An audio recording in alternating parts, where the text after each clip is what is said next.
Bonjour, bonjour à tous les amis, bonjour à tous ceux qui nous font l'amitié de nous suivre, de suivre cette petite chaîne qui essaye de faire de la réinformation. Alors, je vous introduis l'interview que j'ai réalisée de Madame Tamara Kunanayakam, qui est une diplomate professionnelle qui a représenté le Sri Lanka dans beaucoup de postes et puis surtout qui a une assez longue carrière auprès des institutions mondiales et de l'ONU en particulier. J'ai pensé qu'il était peut-être intéressant et utile d'essayer de retracer ce qui avait été l'activité des instances internationales avant la création de l'État d'Israël et depuis. C'est peut-être là qu'on trouve certaines des raisons qui amènent à considérer que ce projet n'a jamais été capable de déboucher sur une paix durable et sur la vie de deux États dans la sécurité. Alors bon, il y a des recherches de responsabilité, ça ce sont les polémiques qu'on entend beaucoup en ce moment, mais il y a également le cadre du droit international et c'est quand même quelque chose de très important.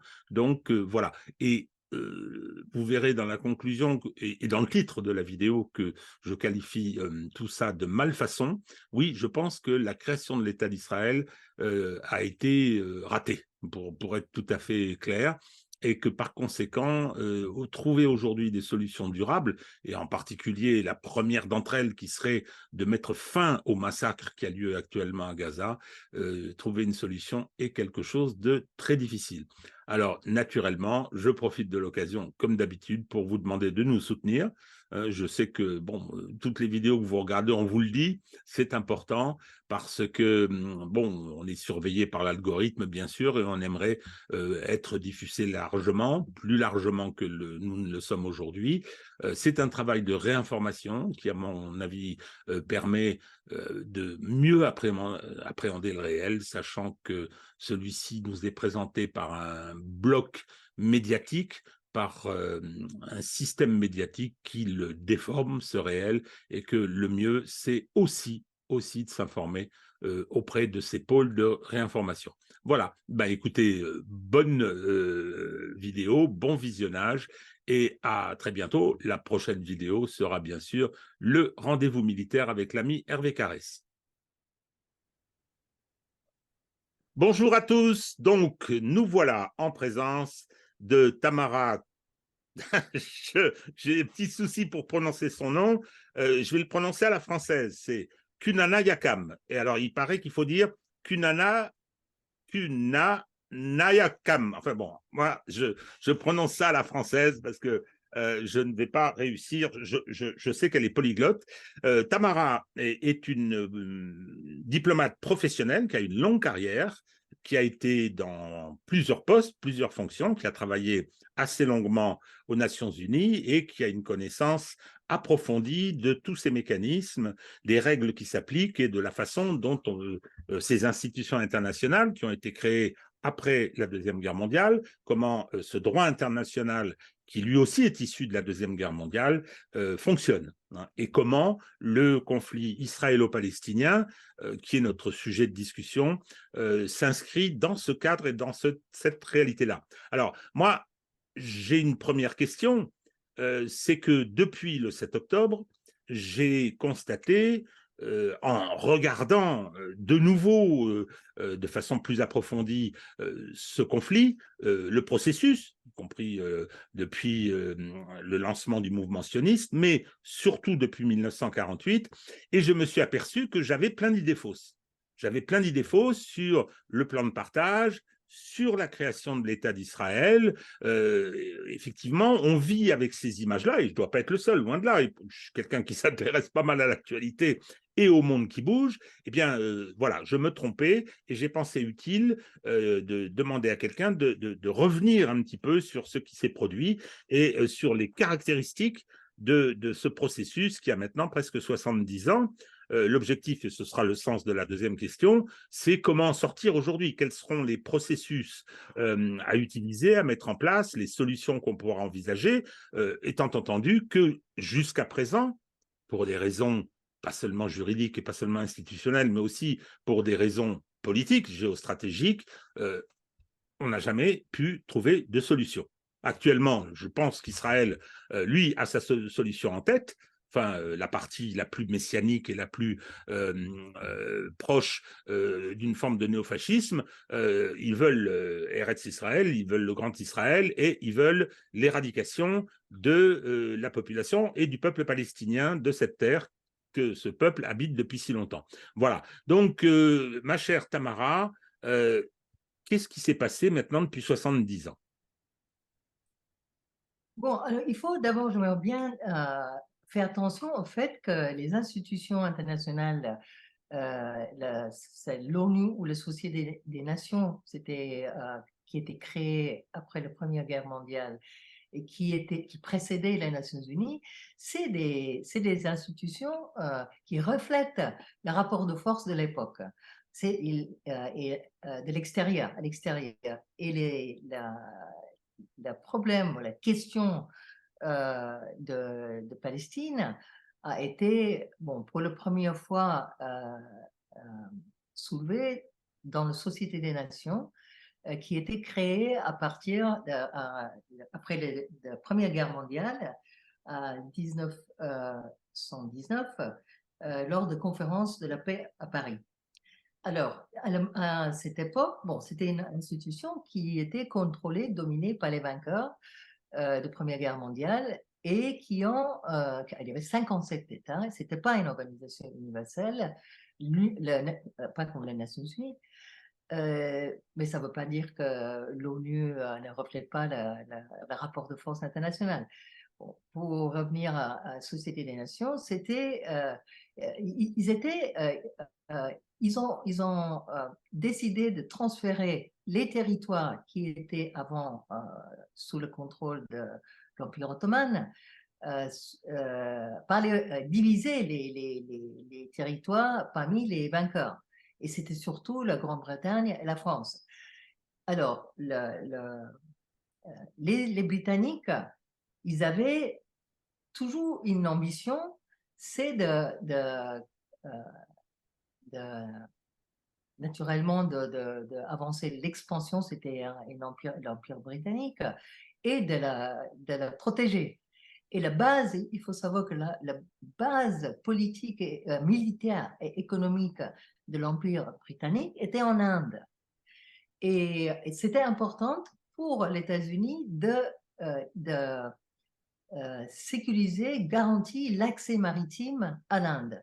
Et cette partie où se trouve la Palestine était très importante. Ça continue d'être important pour les puissances maritimes. Alors déjà en 1840, à l'époque c'était le ministre des Affaires étrangères britannique, Palmerston, il a déjà parlé d'établir une entité juive aux Palestine. Et il a dit c'est pour protéger, avoir accès commercial et militaire, pour s'assurer la garantie, l'accès de Grande-Bretagne. Et cette idée a ensuite repris, là je me concentre sur les objectifs de l'Empire britannique, c'était dans la déclaration de ce qu'on appelle les déclarations de Balfour 1917, qui est, en fait, Balfour était le ministre des Affaires étrangères, c'est une lettre qu'il adresse à Rothschild, le banquier, qui était un dirigeant juif en Grande-Bretagne, pour le transmettre à l'organisation zioniste en Angleterre.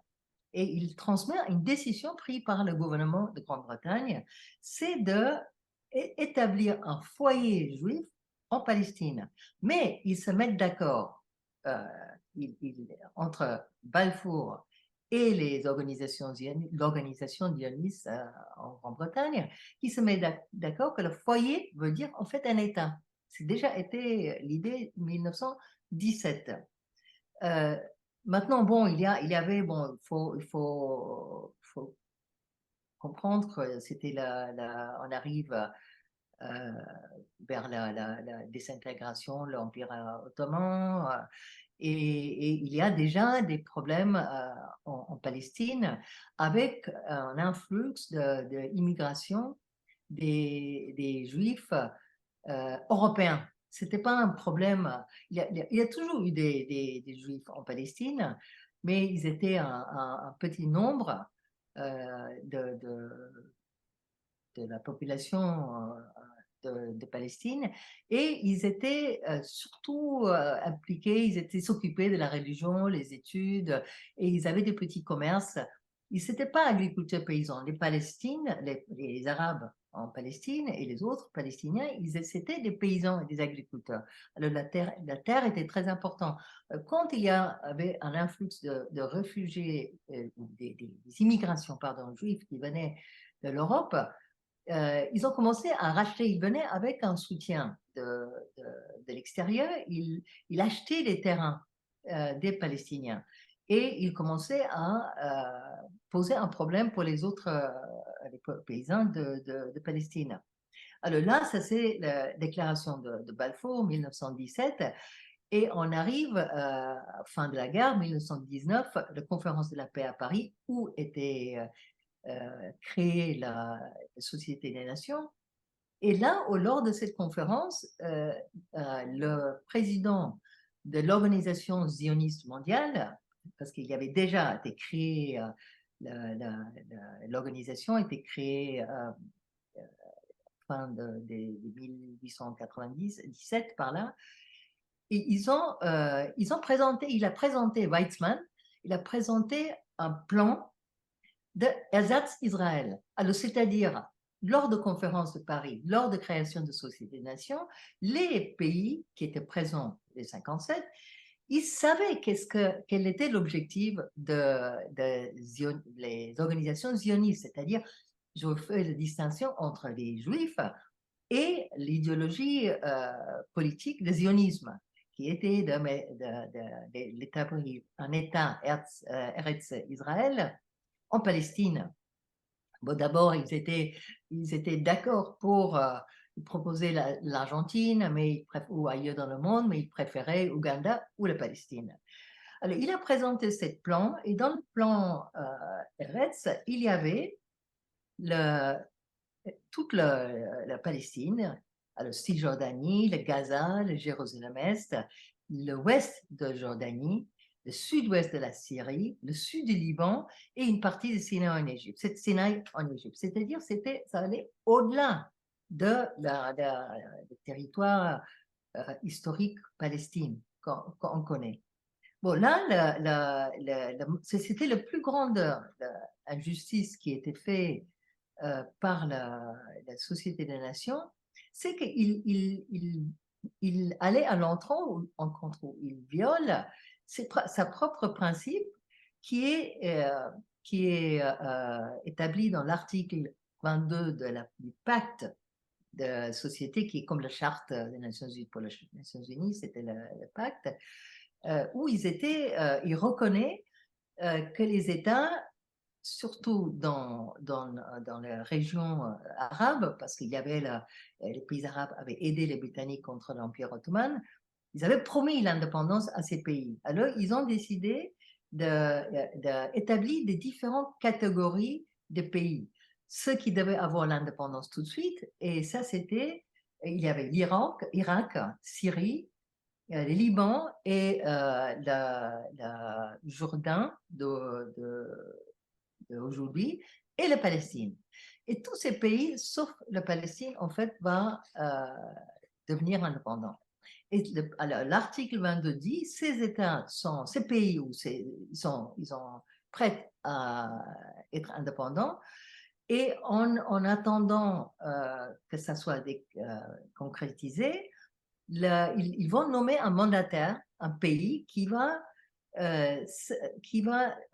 aider avec le conseil technique et administratif de mettre en place ces institutions pour que ces pays puissent devenir indépendants. Bon, c'est toujours cette idée, parce qu'il ne faut pas oublier qu'en fait, le mandat, c'était un couvert pour continuer la colonisation. Et ils ont le mandat, en fait, l'idée, c'était ces pays non européens, ils ont toujours pas civilisé, alors il faut qu'on on les aide à devenir indépendants. C'était toujours cette white man's burden, donc on parlait les Anglais. Voilà. Et il a les conférences, il aussi nomme, il prépare le mandat pour la Palestine et il décide que ça sera la Grande-Bretagne qui va s'en occuper. Il y avait déjà un accord secret entre la France et la Grande-Bretagne, l'accord de Sykes-Picot, où ils se sont mis d'accord qu'ils vont diviser ces pays, quelle partie sera contrôlée par la Bretagne, la Grande-Bretagne, et quelle partie la France. Alors la Palestine, ça devait être la Grande-Bretagne, malgré le fait qu'il est clairement dit que la puissance qui va être le mandataire, le peuple doit être d'accord. Mais ils n'ont jamais demandé des Palestiniens.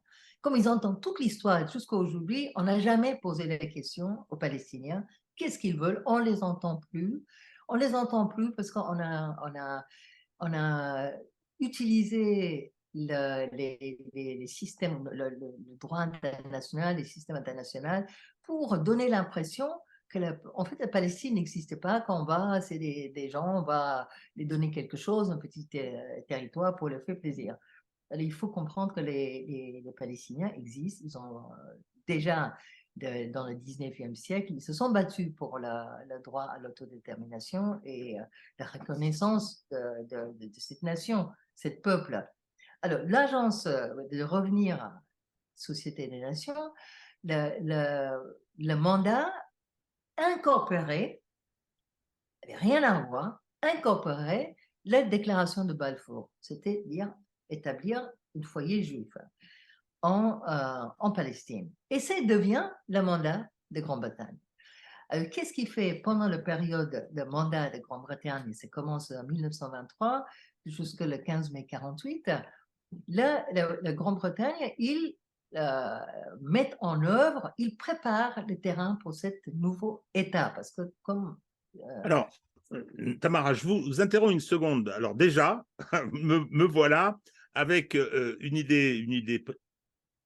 Ah, j'ai quelqu'un qui m'appelle et hop, je vais le refuser. Voilà une idée préconçue que j'avais sur la déclaration Balfour. Or, en fait, d'abord, il y a celle de 1840, l'engagement. Ensuite, il y a la déclaration Balfour qui est donnée au mouvement sioniste britannique, ça j'entends bien, en 1917. En 1917, l'Empire ottoman n'est pas encore démantelé. Il n'est pas question, alors il y a peut-être des négociations dans les chancelleries, mais il n'est pas encore prévu un mandat donné à la Grande-Bretagne, celui que vous venez de décrire, qui va incorporer l'État juif. Donc, ce que je comprends, c'est que l'installation d'un État juif en Palestine est un projet géostratégique britannique, puisqu'il y avait l'Empire des Indes qui était desservi à la limite par cette partie du monde. Il y avait bien évidemment le canal de Suez. Donc, c'était véritablement une volonté. Et parce que moi, j'étais persuadé que la déclaration Balfour, c'était après la Première Guerre mondiale. Non, c'est pendant la Première Guerre mondiale. Donc, c'est un projet qui est véritablement un projet géostratégique pour la Grande-Bretagne. C'est pas reconnaître aux Juifs une patrie comme aujourd'hui on le présente, surtout après la Shoah. Donc, le choix de créer un État juif dans cette région est d'abord et avant tout une décision britannique pour des raisons géostratégiques. Oui. Et pas n'importe quel juif, c'est des juifs européens. Et ils voulaient avoir un État. En fait, c'est une sorte d'occupation indirecte par la Grande-Bretagne pour s'assurer ses intérêts stratégiques. Alors, ils ont accéléré c'est ça qui a créé plus de problèmes en Palestine. Ils envoient des masses des immigrés juifs de l'Europe. C'est-à-dire, il y a ces juifs de l'Europe, d'abord, ils font partie de la zionisme politique, c'est pas la religion. Parce que la religion, il n'y avait aucun problème en Palestine avec la religion juive. Ils vivaient ensemble, les chrétiens, les juifs et les musulmans à l'époque. Bon, mais ils ont arrivé, les Européens, avec leur attitude qu'ils ont toujours, c'est-à-dire comment ils traitent un Européen par rapport à un non-Européen. Ils arrivent, nous on arrive avec la civilisation, on entend ça aujourd'hui, ça continue, cette, euh, cette, euh, cette position qui est prise le droit de protéger, nous on a le droit de protéger le peuple du tiers-monde parce qu'il ne peut pas autrement s'occuper d'eux, parce qu'ils n'ont pas civilisé. On a toujours cette notion, on entend même dans le système des Nations Unies. C'est un peu la logique déjà du système des Nations Unies. Bon, alors, pour revenir à la Société des Nations, ils ont les Arabes, les Palestiniens, ils étaient contre ce mandat. Ils étaient contre l'inclusion de la déclaration de Balfour. Ils ont dit, on veut pas, il faut pas mélanger, et c'était la position aussi des États arabes. Ils disaient, on ne veut pas que vous mélangez le problème vous avez en Europe avec les Juifs, parce que ce n'est pas le problème des Palestiniens. C'est votre problème. Il faut maintenir ces deux choses séparément. Il y a un problème d'antisémitisme en Europe que vous devez résoudre, mais nous, on a un problème d'autodétermination, et c'est une promesse en plus faite par les Anglais aux Palestiniens, et c'était incorporé dans le statut de Société des Nations. Bon, alors, malgré ces protestes, ils ont mis en place le mandat britannique avec comme principal objectif la création d'un soi-disant foyer juif. Mais il y a des oppositions. Alors, c'est pas aujourd'hui qu'on a une résistance en Palestine. Et ça a augmenté. Il y avait un mouvement national qui était devenu très fort pendant l'occupation, le mandat britannique. Et il y avait la période 36-39, c'était la période qu'on appelle la Grande Révolte. Il y avait 6 mois de grève générale à ce moment-là, en 36, et contre le mandat britannique pour l'indépendance. C'était très clairement un mouvement pour l'indépendance, pour le droit à l'autodétermination, comme tous les autres pays autour de Palestine. Et dans ce contexte, la Grande-Bretagne met en place une commission qui s'appelle la Peel Commission. Et cette commission, ils doivent arriver, ils doivent étudier, en fait, savoir pourquoi il y avait un conflit en Palestine. Bon, ils ont finalement conclu qu'on ne peut pas résoudre ce problème sans avoir 2 États.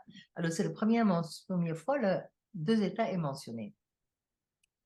Alors, c'est ce qui est intéressant, il y avait l'organisation zioniste mondiale qui était déjà là, en place, et avec ce projet d'Eretz Israël. Et Ben Gurion, qui devient ensuite le premier ministre d'Israël, il devient, pendant le mandat, il devient le président de l'agence juive. Qui était nommé par la Grande-Bretagne pour l'aider à mettre en place ce projet en Palestine. Alors Ben Gurion, il dit à ce moment, quand la Peel Commission parle pour la première fois de 2 États, il dit un État juif avec trop d'Arabes n'était pas une solution viable. Alors dès le départ, il faut comprendre que le mouvement dans le mouvement zioniste, il y a toujours ce débat, parce que ce n'est pas simplement implantation des Juifs européens dans une terre vide. Il y avait du monde, il y avait des gens qui vivaient là-bas. Il y avait, même si les zionistes, ils disaient c'était pour un pays sans terre, sans peuple, pour un peuple sans terre, et ils ont présenté la Palestine comme primitive, pas habitée. Mais il y avait des gens qui vivaient là depuis des siècles. Et puis ils avaient une vie, ils avaient des activités économiques, ils avaient des communautés, ils avaient des infrastructures.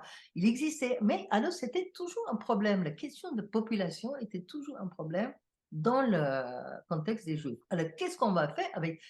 C'est pas viable, comme dit Ben Gurion.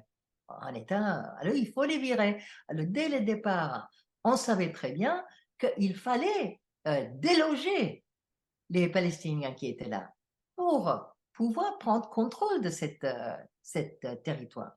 Alors, c'était la notion toujours c'était clair que c'était une colonisation de ce qu'on appelle le peuplement. Alors, ils devaient remplacer, substituer un peuple pour un autre. C'était la seule possibilité, seule façon, comme ils ont fait d'ailleurs en Amérique du Nord, en Australie, et ça pourrait être possible simplement à travers, ou seulement à travers l'épuration ethnique ou le génocide. Alors, le peuplement, colonisation de peuplement, c'est toujours lié à un génocide ou à une épuration ethnique. Alors, on savait ça. Ben Gurion, il a parlé. Et ce qui est intéressant, qu'en été 1937, on est toujours mandat britannique, sous le couvert de cet mandat. Ben Gurion donne des ordres à Haganah, une de ces organisations paramilitaires en Palestine qu'ils ont mis en place, des terroristes qui étaient impliqués dans des actes terroristes. Ils demandent qu'ils préparent ce qu'on appelle le plan d'Alet. Le plan d'Alet, qu'est-ce que c'est? C'était un plan de conquête militaire de Palestine, de toute la Palestine historique, pas seulement la Palestine. Et j'imagine, comme Eretz Israël incorporait aussi d'autres pays voisins, comme je vous ai dit, le plan présenté par Weizmann, j'imagine ça devait couvrir ça dans le long terme. Alors finalement, ça c'est toujours dans le contexte, il accélère,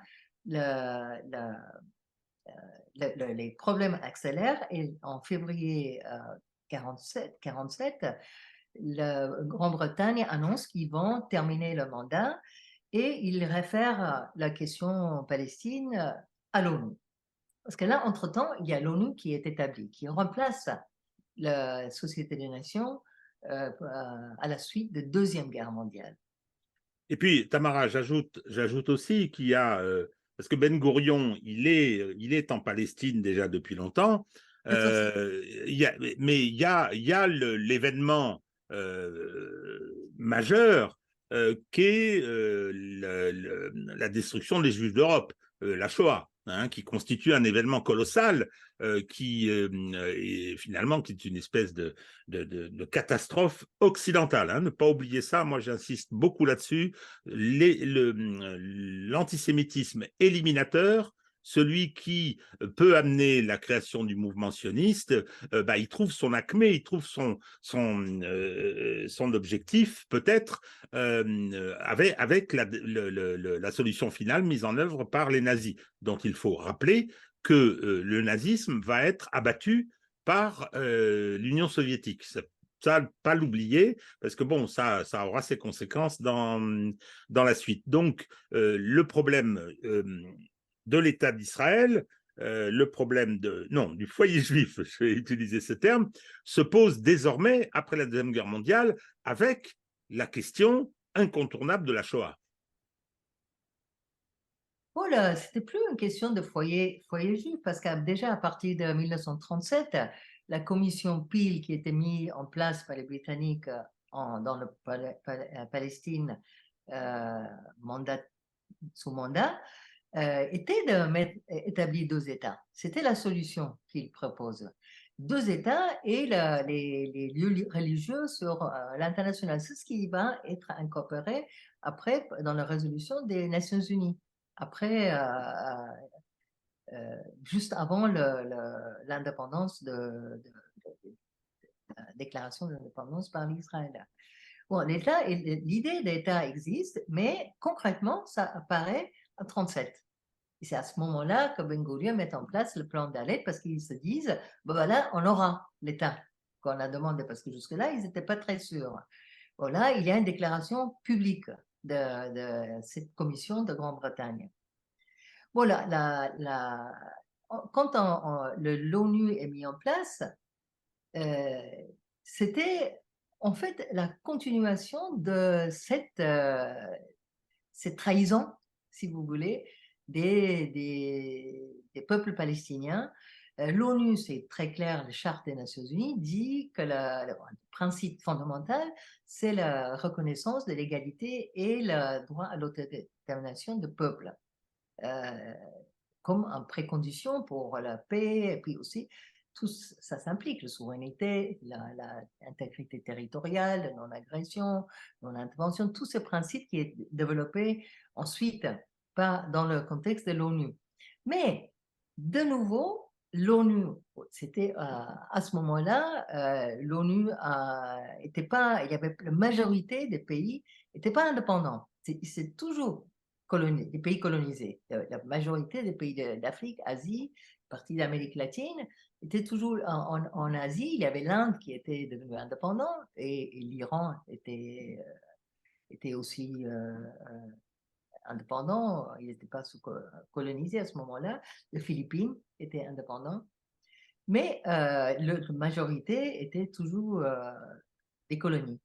Alors, c'était, comme j'ai dit, toutes les décisions, il ne faut pas imaginer qu'il y a, ça représente le point de vue de tous les États, même si c'est universel comme aujourd'hui. Ça reflète toujours le rapport de force international, parce qu'il impose. Les décisions sont imposées. C'est les puissances qui les imposent.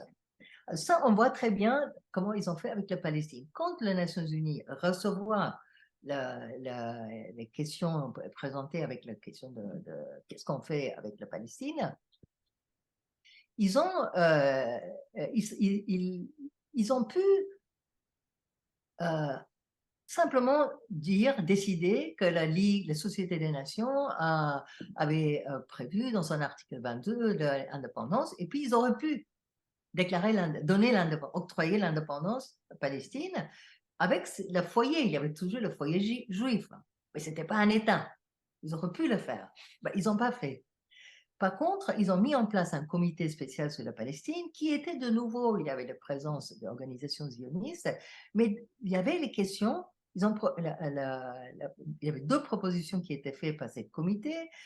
Une, c'est d'avoir deux États, et l'autre était, c'est la proposition de l'Inde, l'Iran, c'était d'avoir un État, un État, un seul État. Et ça, c'était rejeté par le comité. Il y avait beaucoup de pression utilisée à ce moment-là sur les États membres de la comité. Et ça passe, la proposition passe à l'Assemblée générale des Nations unies. Et c'est dans l'Assemblée générale, il adopte la décision dans la résolution 181, le plan de partage. De nouveau, sans demander et contre l'avis des Palestiniens et les États arabes. Il y avait beaucoup d'opposition avant le vote déjà. Le calcul était fait que ça va passer, mais ils n'auront pas les 2/3 majorité. Alors, ils ont repoussé l'adoption de la résolution par 3 jours, et entre-temps, ils ont donné il y avait la place le temps pour l'organisation zioniste, et les États-Unis rentrent dans le jeu, les États-Unis, la Grande-Bretagne, de mettre pression sur des membres à l'époque des Nations Unies par rapport au vote. Et là, j'aimerais bien parler. Nehru en Inde, le Premier ministre Jawaharlal Nehru, l'Inde vote contre la partition. Il est furieux parce qu'il dit qu'il y avait ils ont cherché à racheter l'Inde avec des milliards de dollars que l'Inde a refusé. Il a dit qu'il y avait des menaces contre le représentant de l'Inde auprès des Nations Unies, menaces de mort si l'Inde ne vote pas. Mais l'Inde vote contre. Et ils ont mis pression sur la Philippine. Le représentant des Philippines avait dit c'est un test que les Nations Unies doivent assumer ses responsabilités. Est-ce qu'il va, oui ou non, reconnaître le droit à l'autodétermination des peuples palestiniens? Et il dit que nous, on va voter contre la partition. Il y a mis pression immédiatement sur Mani par les États-Unis, et l'ambassadeur a rappelé, et Philippines vote pour la partition. Et c'était la même situation. Libéria aussi a fait, qu'il y avait beaucoup de pays qui étaient obligés de voter pour à cause des pressions. Bon, les Nations Unies, en fait, ce qu'il fait, il viole sa propre charte. le droit à l'autodétermination. Et il fait autre chose, il légitime la colonisation de peuplement, c'est-à-dire conquête de territoire par la force. Il est implicitement reconnu que par la conquête par la force, la colonisation de peuplement est légitime. Et, et bon, voilà, il faut que je revienne un peu parce que euh, pendant tout ce temps, il y a beaucoup de résistance en Palestine et ils ont commencé le, le, le, le nettoyage, si vous voulez, de chasser les Palestiniens de la terre, c'est les paramilitaires, ils ont terrorisé les paysans, les agriculteurs, ils ont commencé à dominer. Il y avait beaucoup de violence, de résistance en Palestine pendant tout ce temps. Alors une fois que les Nations Unies adoptent la résolution, en novembre, décembre, la Grande-Bretagne annonce qu'il va partir. Ils vont quitter le 15 mai. Alors, il fallait, pour les sionistes, voilà, il fallait,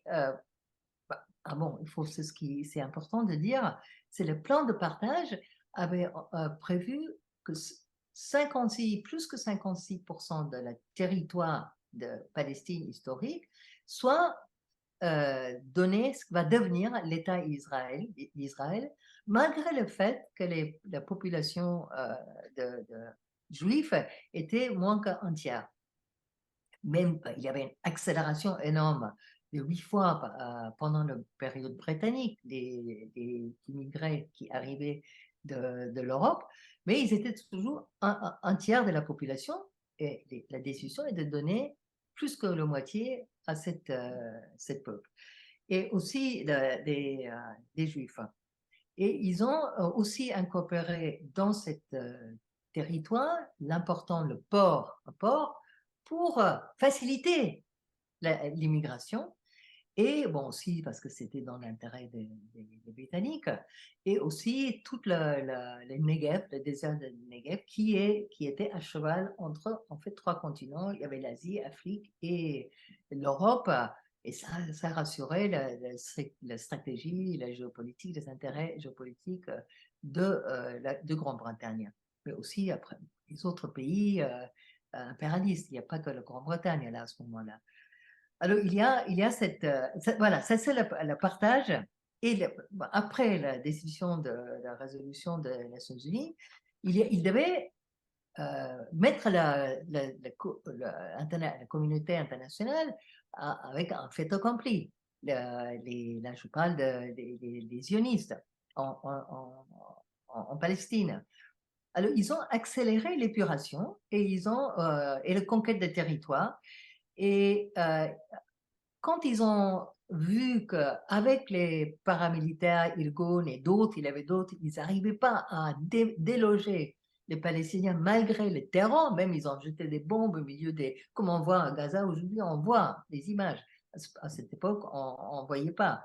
Mais ils faisaient à peu près la même chose, peut-être pas avec les dimensions qu'on voit avec des bombes qui jettent des missiles, mais des avions, mais à l'époque, ils jetaient des bombes dans les milieux des résidences aussi pour terroriser les Palestiniens. Quand ils sont pas partis, ils ont déclenché le plan d'Alet. Ça, c'était en mars 48. Ils ont déclenché, mais parce qu'ils voulaient accélérer le conquête de territoire maximum avant le Britannique il part.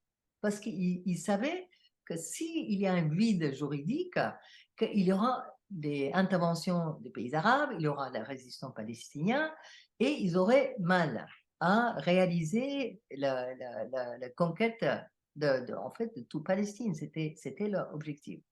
Bon, il réussit quand même à chasser, on connaît aujourd'hui environ 750 000 Palestiniens qui sont chassés de leur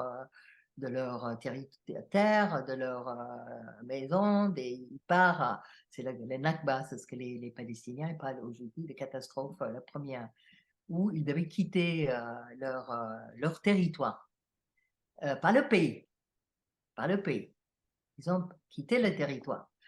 Alors, euh, le 15 mai, les Britanniques, ils doivent quitter. Juste avant qu'ils quittent,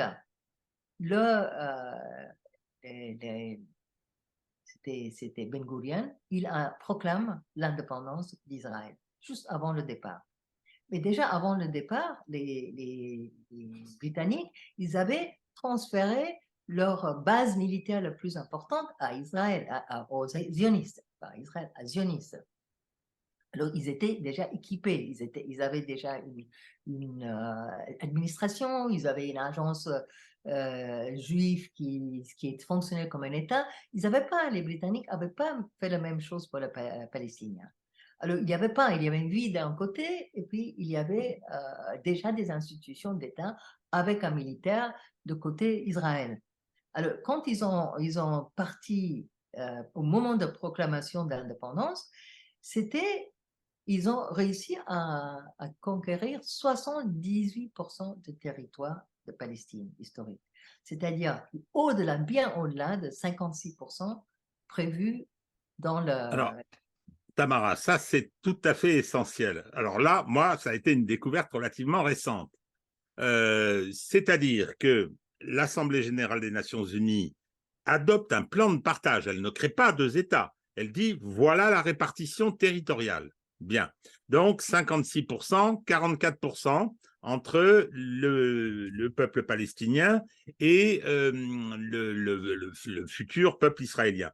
Donc, il y a cette mécanique que vous venez de nous décrire et la mise en œuvre d'un plan visant à faire partir les Palestiniens. On ne va pas rentrer ici dans le détail, mais on trouve tout ça dans les livres d'histoire sur un certain nombre d'atrocités qui étaient destinées justement à faire peur pour que les gens s'en aillent. Et il y a 700 000 personnes, excusez du peu, qui sont parties. Et donc, au moment de la proclamation de l'État d'Israël, donc ce qui crée l'État d'Israël, ce n'est pas l'Assemblée générale des Nations unies, hein, c'est la déclaration unilatérale d'indépendance d'Israël par David Ben Gourion.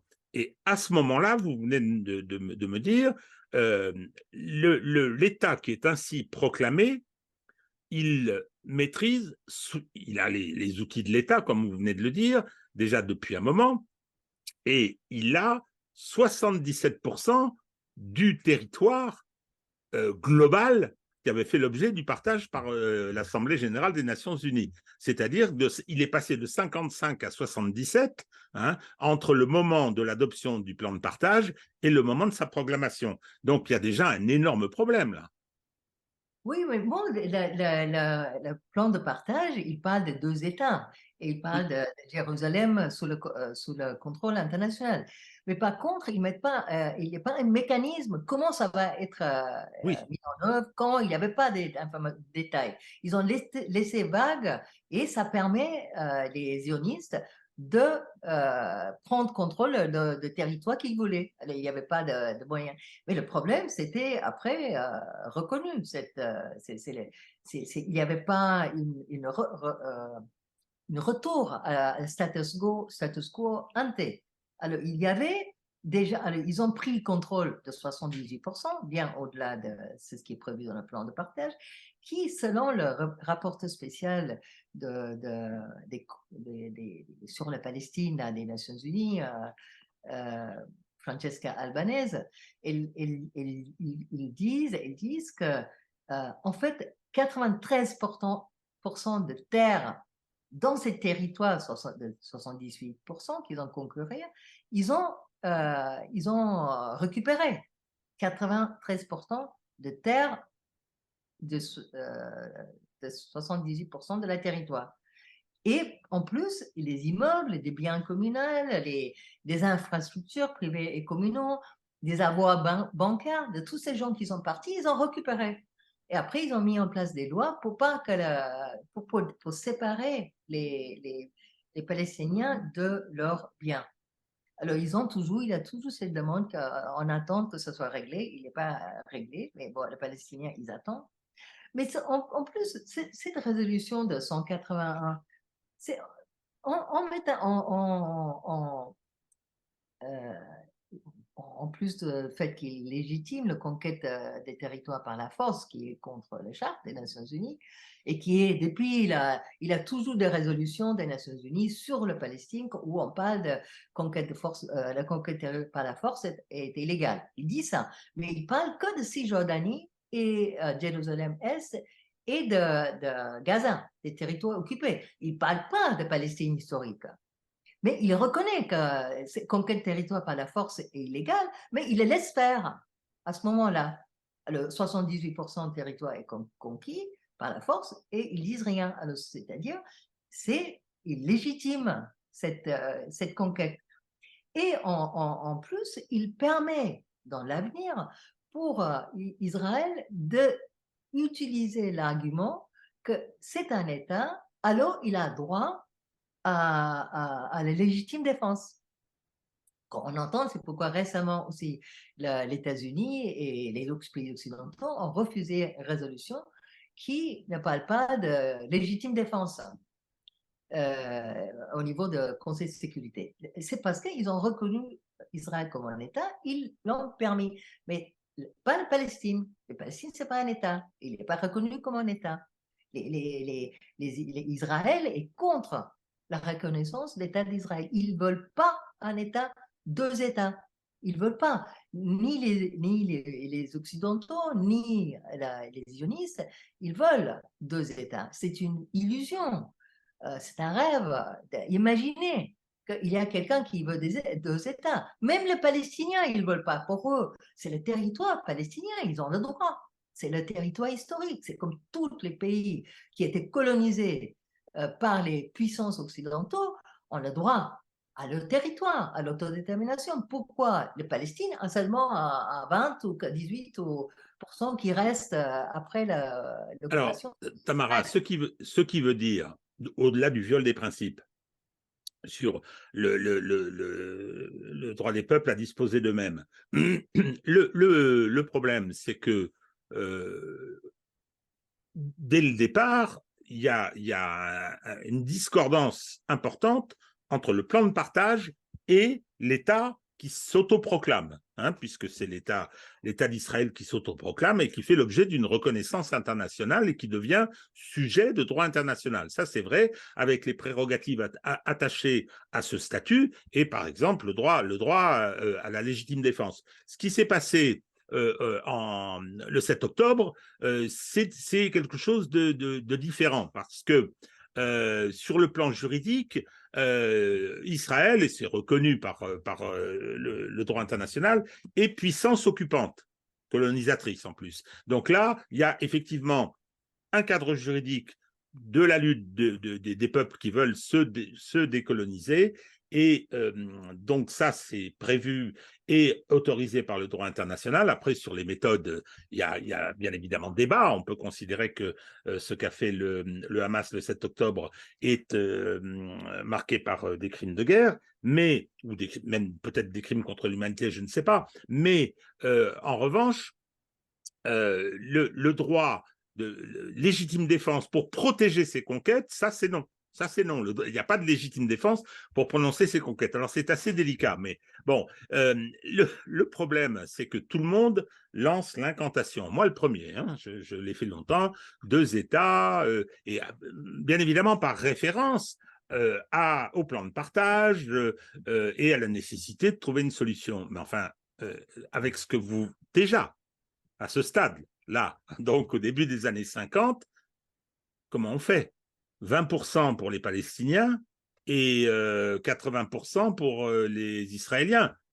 Je parle bien du début des années 50. Enfin, attendez, c'est un vœu pieux. C'est un vœu pieux, comment fait-on? Alors après, il y aura bien évidemment, si on prévoit deux États maintenant, il va falloir m'expliquer comment on fait.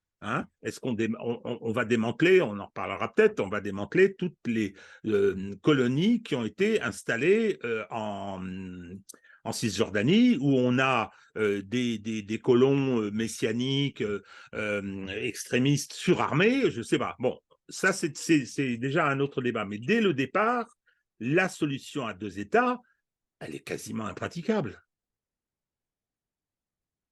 Je vous pose la question, hein, Tamara.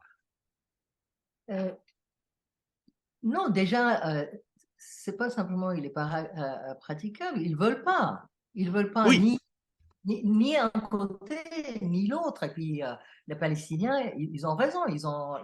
C'est leur terre qu'ils ont occupée pendant des siècles. Et puis ils avaient tous les biens, la famille, la vie. C'est leur territoire. Ils vont aller oui, où? mais La question de Gaza. Au Gaza, il dit on va où maintenant? On va où? Ils veulent nous envoyer où? Ils bombardent. Il dit ils nous chassent vers le sud. Et puis maintenant on est à Rafah, à les côtés de la frontière égyptiens. Ils non, mais bombardent. Tamara, nous disons la même chose. Quand vous me dites qu'ils ne veulent pas, ben oui, c'est pour ça que ce sont des incantations. Ils ne veulent pas, ni les uns ni les autres ne le veulent. Ça, les Israéliens, on a bien compris avec le chef de l'opposition qui vient dire aujourd'hui que la Cisjordanie est une terre biblique, c'est-à-dire qu'on prend le livre d'il y a 2000 ans pour justifier la guerre, ce qui est de la folie pour moi, hein, qui suis un athée et matérialiste. Mais oui, le fait que les Palestiniens ne le veulent pas, le fait que les Israéliens ne le veulent pas, rend la solution à deux États impraticable. Je n'ai pas dit impossible, hein, mais impraticable, en tout cas en l'état. Non, je suis d'accord, c'est impraticable, même si on veut. Et puis le problème, c'est qu'on ne demande pas aux Palestiniens qu'est-ce qu'ils veulent. Toute cette notion que les deux États, ça vient de l'extérieur de nouveau. C'est des idées que les Européens, les Occidentaux décident pour les autres qu'ils auront deux États. Non, mais pour les Palestiniens, c'était il faut il faut qu'on comprenne une chose, que les Nations Unies, à partir en fait de cet accord, cette résolution, et il y avait des événements qui se passaient un après l'autre, ils ont utilisé pour développer une sorte de loi qui applique hors loi, qui applique spécialement seulement dans le cas de Palestine. C'est-à-dire, ils ont légitimé cette 78% de la terre qu'ils ont conquis. Bon, ils ont conquis 78%. Ils ont pas, c'est pas au-delà de partage. Le partage était déjà pas acceptable, jamais été acceptable pour les Palestiniens. Et après 78%. C'est pas acceptable non plus. Et ces 78%, c'est les lignes vertes, c'est ce qu'on appelle dans toutes les résolutions des Nations Unies. On dit, et beaucoup d'États, même des États, des fois on est étonné qu'ils utilisent cet argument, c'est que on va reconnaître le territoire Israël s'arrête aux lignes vertes. Et c'est qu'est-ce que c'est cette ligne verte? Après la guerre, la première guerre, 48-49, quand l'Égypte, Liban, Syrie et le Transjordan intervient après la proclamation d'indépendance par Israël, il intervient en Palestine et ils ont euh, ils devaient en fait retirer. Alors, ils se sont ils se sont mis d'accord, 49, un accord d'armistice, euh, ils ont établi une ligne verte qui sépare d'Israël de Cisjordanie et Jérusalem, parce que Cisjordanie, Jérusalem était contrôlé par euh, Jourdain. Et la ligne verte aussi sépare le Gaza d'Israël. C'est les lignes qu'ils ont établies et qui étaient ensuite, ça c'est le 78% qu'ils ont conquis, Israël a conquis par la force.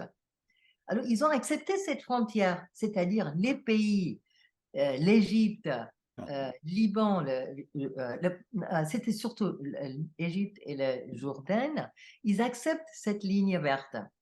Et ça devient après la base de toutes les résolutions aux Nations Unies. C'était parce qu'à 67, la guerre de 6 jours, de nouveau, l'Israël gagne contre Égypte, Syrie et Jordanie. À ce moment-là, la Jordanie s'occupe, comme j'ai dit,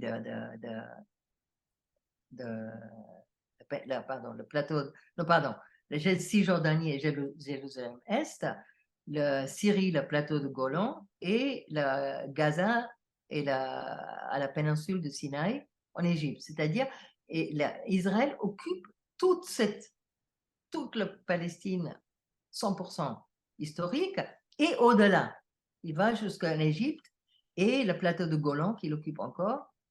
Il a annexé. Oui, alors annexé, mais ça, c'est partie de Eretz Israël. Alors, je ne sais pas si c'est annexé, mais ça fait partie de plan. Mais c'est là que les Nations Unies ils disent que là, Israël occupe ces territoires illégalement. Alors, ça, c'est illégal, mais pas le 78%. Nous sommes d'accord. Alors, merci Tamara, parce que ça, je l'ai découvert. Ça, je l'ai découvert, et moi, ce que je vais appeler concernant ça, enfin, je l'ai découvert, j'ai pu préciser, c'est la malfaçon initiale. Alors, je ne sais pas si c'était soluble, si on pouvait trouver une solution à ce moment-là, mais c'est la malfaçon initiale. Alors, et qui font que peut-être que toute cette histoire je veux dire, va être extrêmement compliquée à régler. Alors, je pose enfin, je reviens sur la guerre qui a lieu à ce moment-là. Alors, on dit les pays arabes ont attaqué Israël et ont perdu la guerre. Alors, je rappelle quand même que Israël, et là, je fais un peu de droit international. Je ne vais pas dire les États arabes ont bien fait d'attaquer, Israël s'est défendu, ce qui est tout à fait incontestable à ce moment-là. Enfin, il a défendu l'État qu'il venait de constituer, mais je rappelle quand même sur la responsabilité, c'est-à-dire que si vous interrogez plein de gens, ils vont vous dire oui, les États arabes ont attaqué Israël parce qu'ils ne reconnaissaient pas le plan de partage et la décision de l'ONU. C'est ce qu'on entend. Or, ça, c'est tout à fait faux. Mais surtout, la guerre, cette guerre-là, ce sont les États arabes qui viennent d'accéder à l'indépendance, pour la plupart, hein, qui ne reconnaissent pas la proclamation sur la terre palestinienne d'un État d'origine étrangère, disent-ils, hein, et qui, dont le territoire et les frontières, la fameuse ligne verte, hein, ont été acquis par la conquête militaire. Parce qu'à ce moment-là, pour passer de 56 à 78, c'est par de la conquête militaire. Donc la responsabilité du conflit à ce moment-là, moi j'ai tendance à considérer au plan juridique, ça ne change pas grand-chose de dire ça aujourd'hui, mais quand même, au plan juridique, c'est la responsabilité d'Israël. Alors ça peut peut-être avoir une importance, parce qu'en 1956, au moment de l'affaire de Suez, Israël c'est Israël qui rentre en guerre. En 67, n'en parlons pas. Hein, Israël déclenche la guerre. En 73, non. Hein, c'était les pays arabes qui arrivent à changer la donne.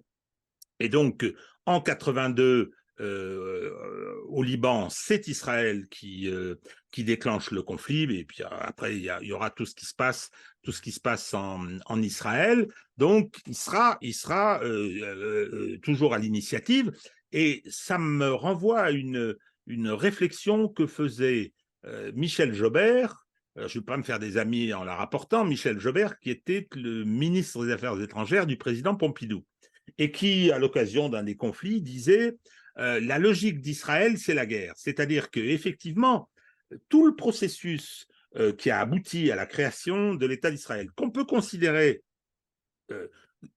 comme une aventure extraordinaire, comme quelque chose, j'ai lu ça sous la plume d'un de mes amis juifs, qui s'est un peu repris après, qui disait, mais comme il y a eu la Shoah, on a droit à un État où le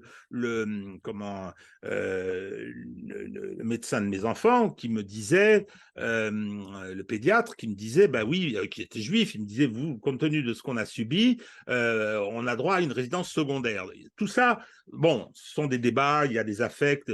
C'est d'ailleurs ce que disait De Gaulle dans sa fameuse conférence de presse de 1967. Mais aujourd'hui, si on veut essayer de trouver des solutions, le montage initial et la façon dont ça s'est passé depuis vont rendre les choses très compliquées. Alors, j'ai une autre question, Tamara, à partir de ce que vous nous avez exposé. Finalement, depuis le départ, quasiment, le peuple palestinien est passé sous la table. C'est-à-dire qu'il n'est nulle part. Il n'est pas représenté dans le comité qui travaille sur le plan de partage. Depuis, il a des organisations qu'il a eu beaucoup de mal à faire reconnaître. Je pense au Fatah, à l'OLP. Après, il y a la question de l'autorité palestinienne. Mais en tant qu'entité, peuple disposant du droit à disposer de lui-même et qui était probablement inclus dans le plan de partage, il est inexistant et c'est ce que vous m'aviez dit concernant toutes les différentes résolutions qui ont été prises au fur et à mesure par les institutions internationales.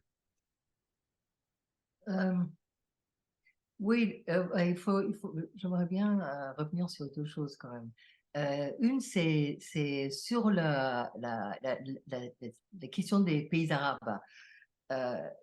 Déjà, pour les pays arabes, la Palestine n'existe pas non plus, le Palestinien. Ils utilisent les Palestiniens.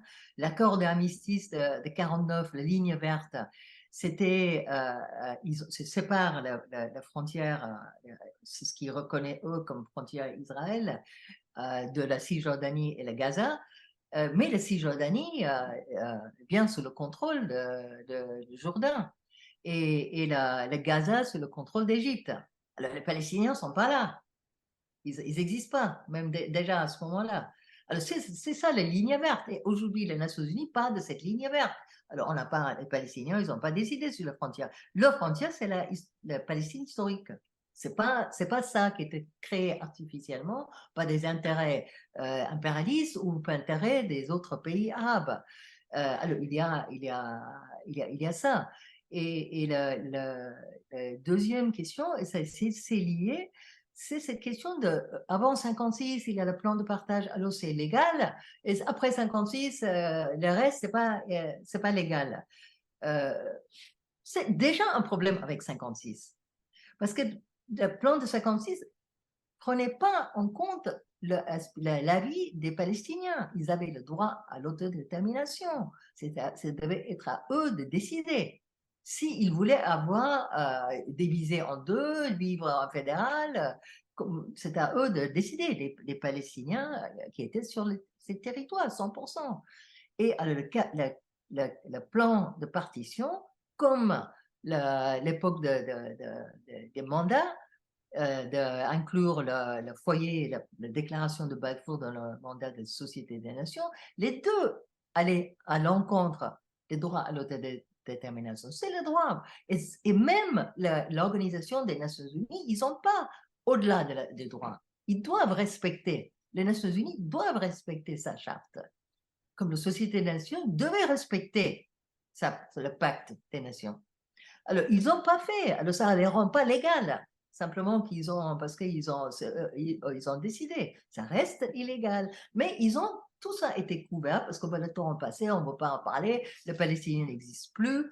Et après, bon, il faut la suite. Un autre injustice, c'est la résolution du Conseil de sécurité de 242. Ça, c'était 67 après. Après Où l'invasion.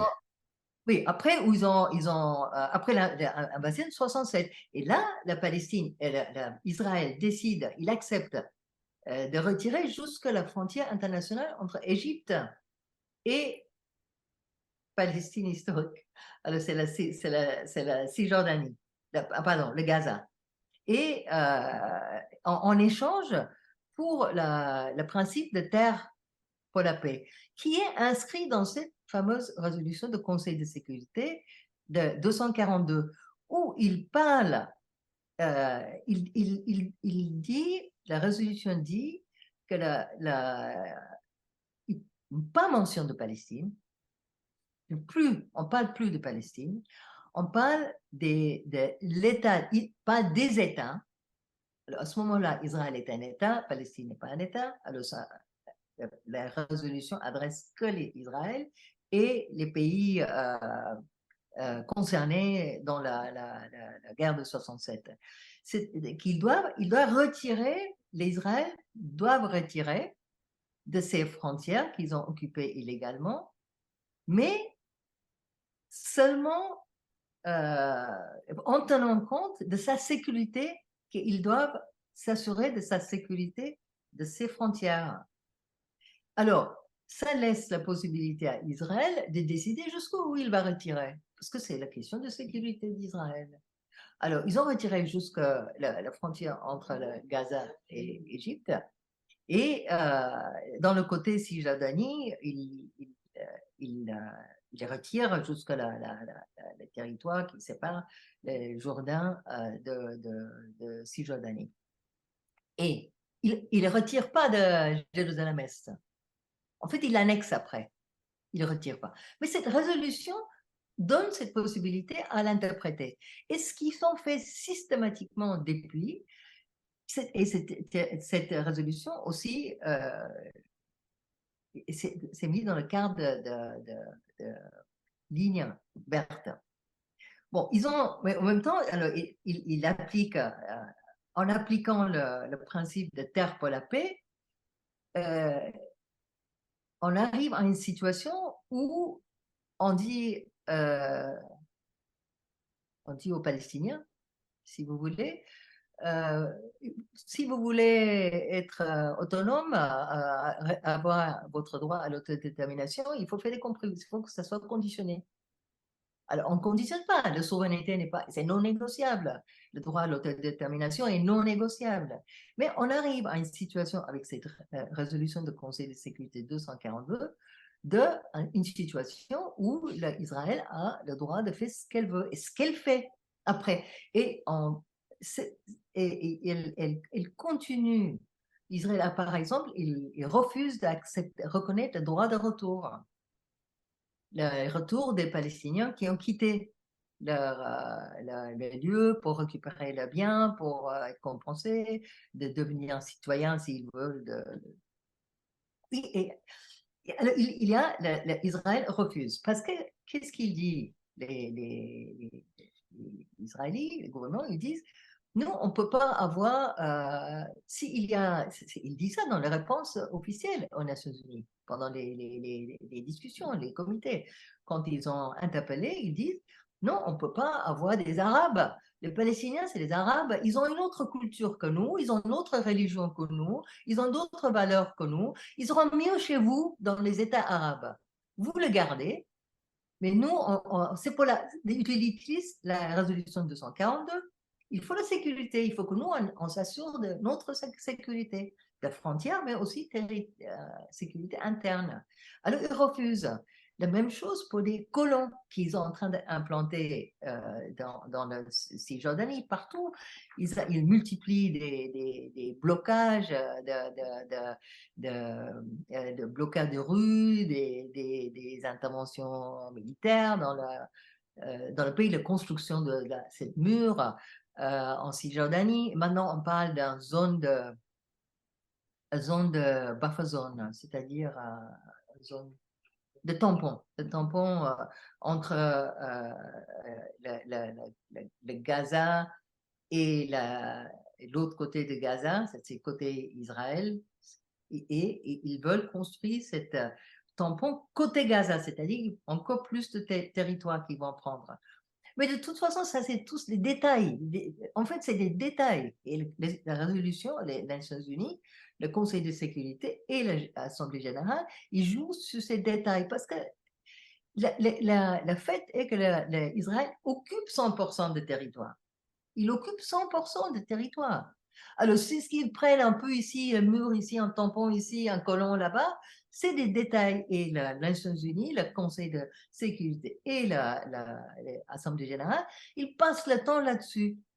Et, et autre chose, ils font là récemment, il y a la résolution qui est adoptée récemment sur euh, des colons, le settlements, 2023, où il y avait une majorité des pays qui ont soutenu, y compris la France, mais naturellement pas l'Israël ou des amis d'Israël.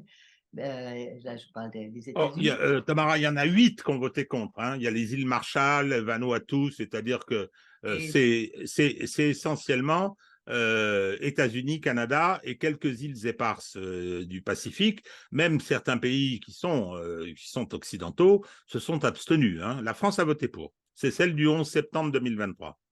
mais cette résolution, il reste, il concentre sur la question humanitaire. Beaucoup, c'est la question humanitaire. C'est-à-dire, il faut faire une guerre propre, hein, il ne faut pas bombarder trop. Vous pouvez tuer un peu, mais pas beaucoup. Voilà, j'ai ici la résolution dont on parle. Voilà, la résolution, il est 6 pages. Mais si on regarde concrètement, qu'est-ce qu'il demande concrètement à appliquer? Parce qu'il dit, bon, on est préoccupé, on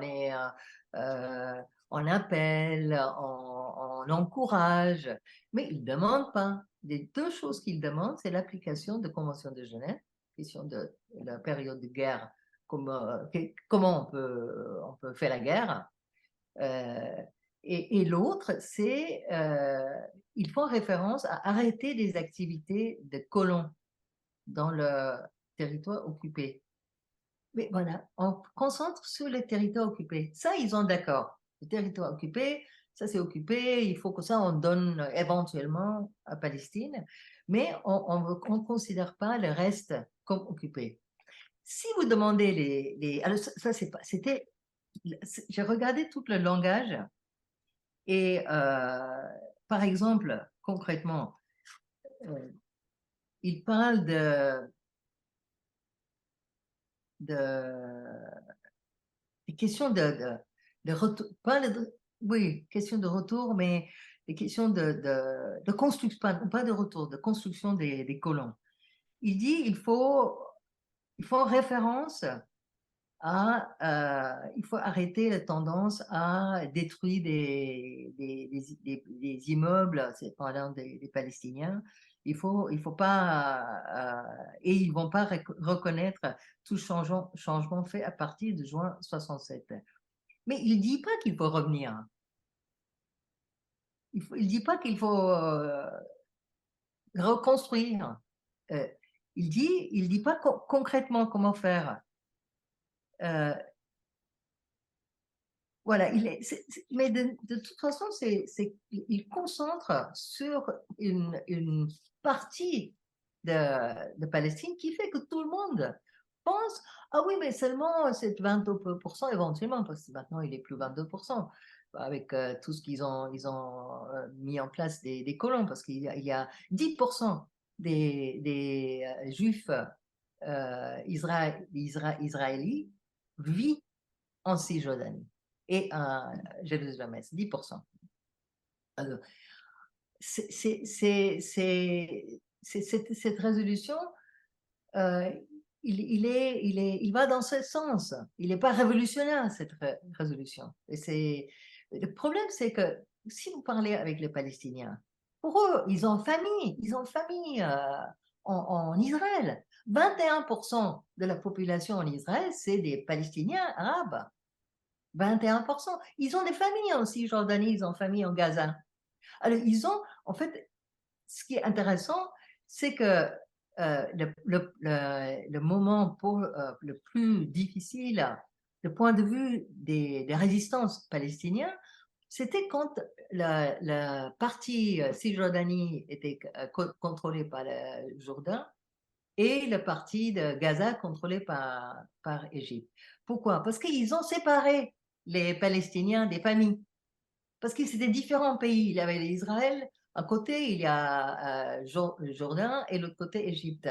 Alors, il y avait, allez, quand ils ont, après la décision d'Israël de contrôler tout, alors ils ont pu communiquer entre eux. Et ils ont pu organiser la résistance plus facilement.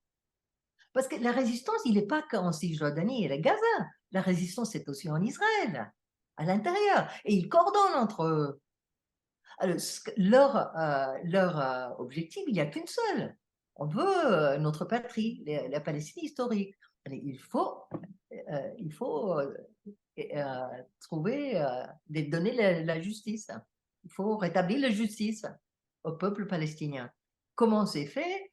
Il faut déjà qu'on prend en compte, on réalise qu'il y a un peuple, il y a des Palestiniens, et comme il y avait des peuples dans mon pays, Sri Lanka, on s'est battu, on a eu l'indépendance comme l'Inde, on a chassé les Britanniques.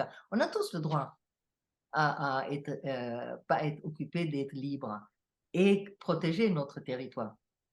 Ce n'est pas le cas pour la Palestine. Il faut qu'on réalise ici, surtout à l'Occident, séparer les questions antisémites en Europe de la question de droit aux Palestiniens à l'autodétermination. Il faut le séparer, parce que c'est toujours fait un amalgame entre les deux. Il faut réaliser qu'il y a un peuple et c'est ça ce qu'ils veulent. Il faut écouter ces peuples.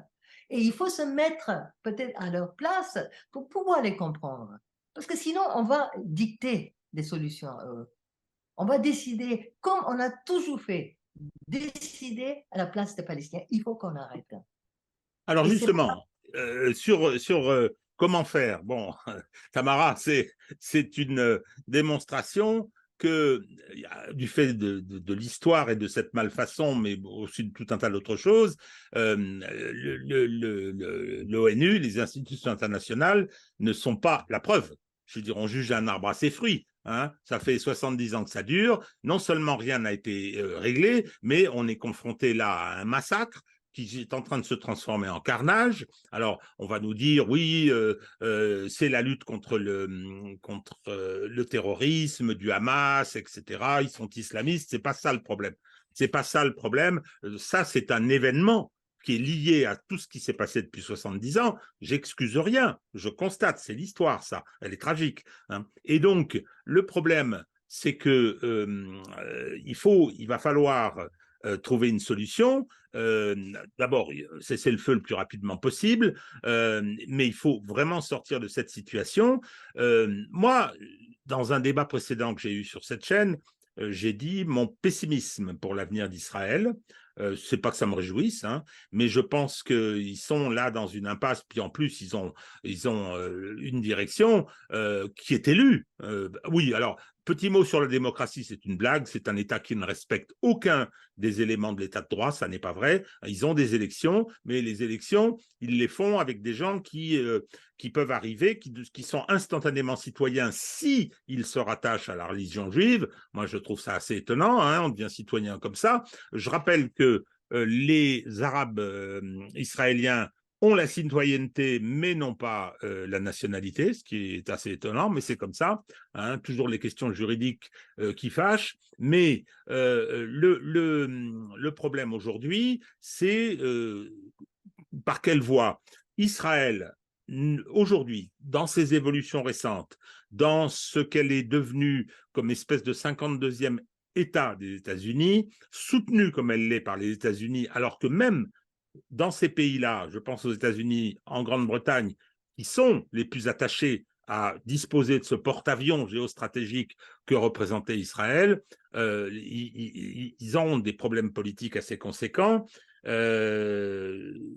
Israël ne peut survivre compte tenu de ce que lui coûte cette guerre, compte tenu de sa situation économique, compte tenu de sa situation politique. Il faut rappeler les divisions.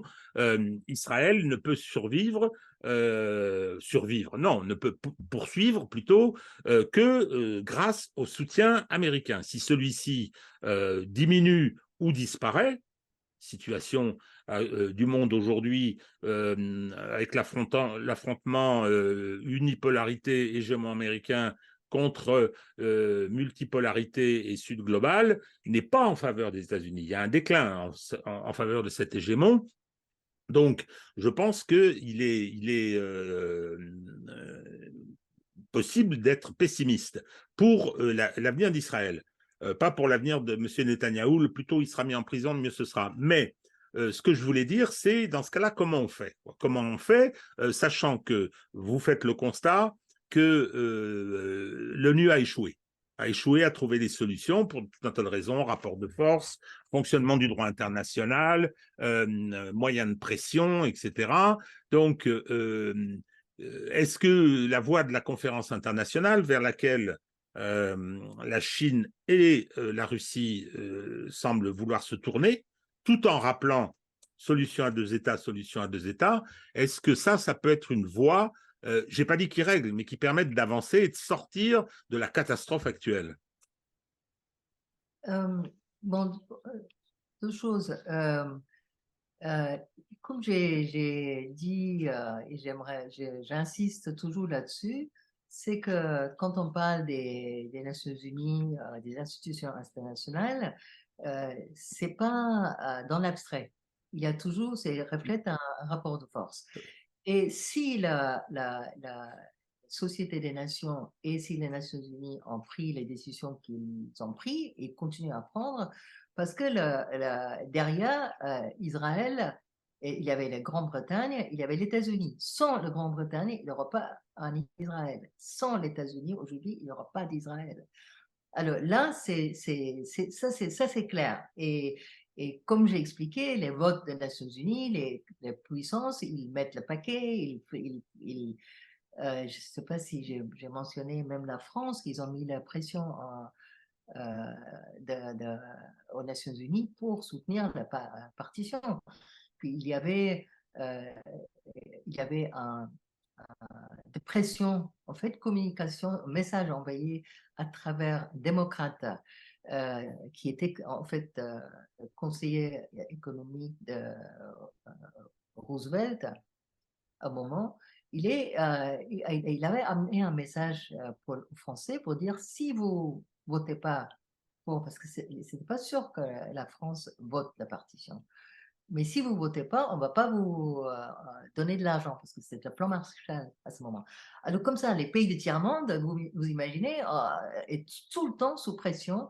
Problème d'endettement, ils ont lié à la Banque mondiale, les FMI, ils ont des commerces, ils ont dépendant du commerce des marchés occidentaux, toutes les multinationales qui en fait même contrôlent les ressources de nos pays.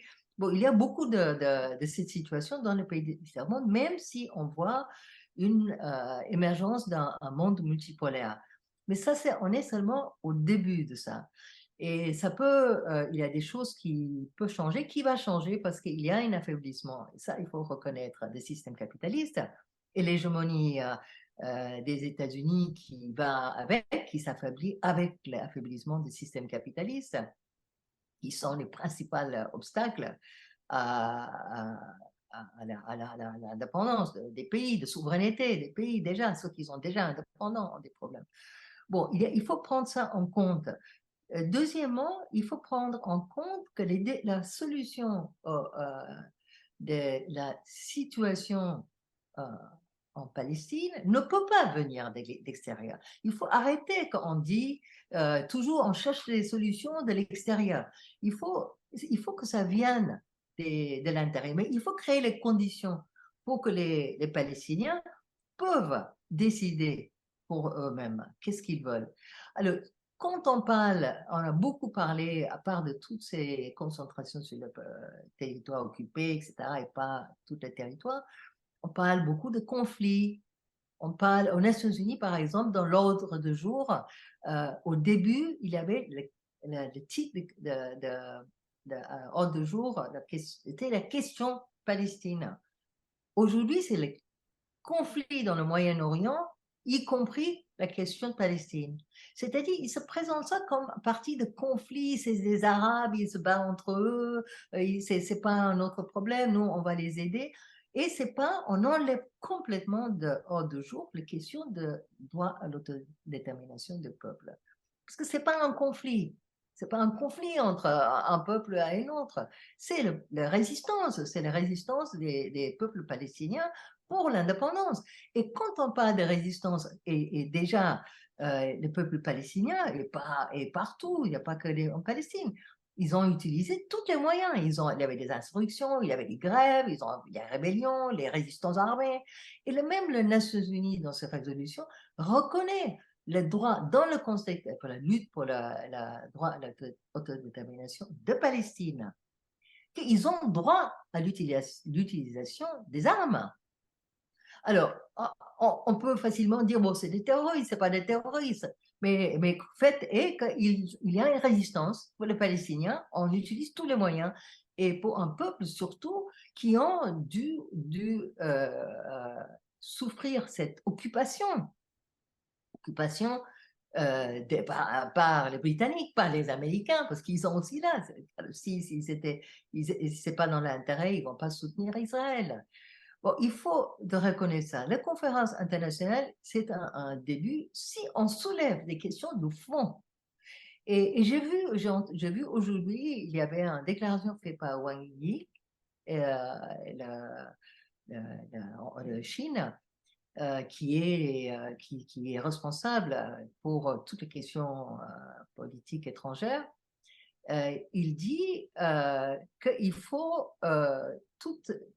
il faut reconnaître le statehood, c'était le besoin d'être un État, nécessité d'être un État, et le droit à l'autodétermination des Palestiniens. Les questions de droit à l'autodétermination étaient totalement évacuées de l'ordre des Nations Unies. Même si ça revient, on parle dans le contexte de droit au retour, que Israël n'accepte pas pour des raisons de sécurité. Ils disent, bon, s'ils viennent, on aura des problèmes, ils n'ont pas le droit de retour, mais les Nations Unies reconnaissent que c'est une précondition pour le droit à l'autodétermination des Palestiniens. Alors, si toutes ces questions sont mises à plat et discutées, la conférence sera utile. Deuxièmement, je veux dire, le rapport de force international, c'est le résultat des luttes internes dans les pays. C'est en États-Unis, il faut qu'il y ait une résistance à l'intérieur des États-Unis, en France, en Europe, dans les pays impérialistes qui fonctionnent comme des pays impérialistes. Il faut qu'il y ait une résistance à l'intérieur de ces pays aussi. Et il ne faut pas, vraiment pas faire cet lien que je trouve malheureux, que quand on parle des peuples palestiniens, immédiatement on considère ces gens comme des antisémites. Parce que les Palestiniens, ils n'ont rien à voir avec l'antisémitisme. Ce n'est pas eux qui sont responsables de ce qui s'est passé en Europe. C'est pas les Palestiniens ils ne savent peut-être même pas qu'est-ce qui se passait là-bas. Alors, il faut qu'il y ait cette prise de conscience qu'on ne peut pas décider au nom des autres, qu'il faut écouter ces peuples, il faut trouver les solutions avec eux, et c'est eux qui vont finalement prendre la décision, qu'est-ce qu'ils veulent, comment ils voient leur avenir. Moi, je pense que tout le reste est abstrait, toute autre discussion est abstraite. Eh bien, Tamara, merci infiniment pour effectivement cette perspective. Je pense qu'il y a beaucoup, beaucoup, beaucoup de travail. On a pu constater à quel point cet État d'Israël avait été construit dans un autre contexte, un autre rapport de force mondial, avec quel objectif, et que les problèmes aujourd'hui, bon, si je devais résumer comme ça, oui, effectivement, le peuple palestinien doit enfin avoir le droit à la parole, hein, ça c'est clair, et que bon, c'est moins un problème d'occupation qu'un problème de décolonisation. Ce que vous avez dit au début tout à l'heure, c'était une colonisation de peuplement, ce qui est une forme particulière de colonisation, ce qu'on a connu en France avec l'Algérie.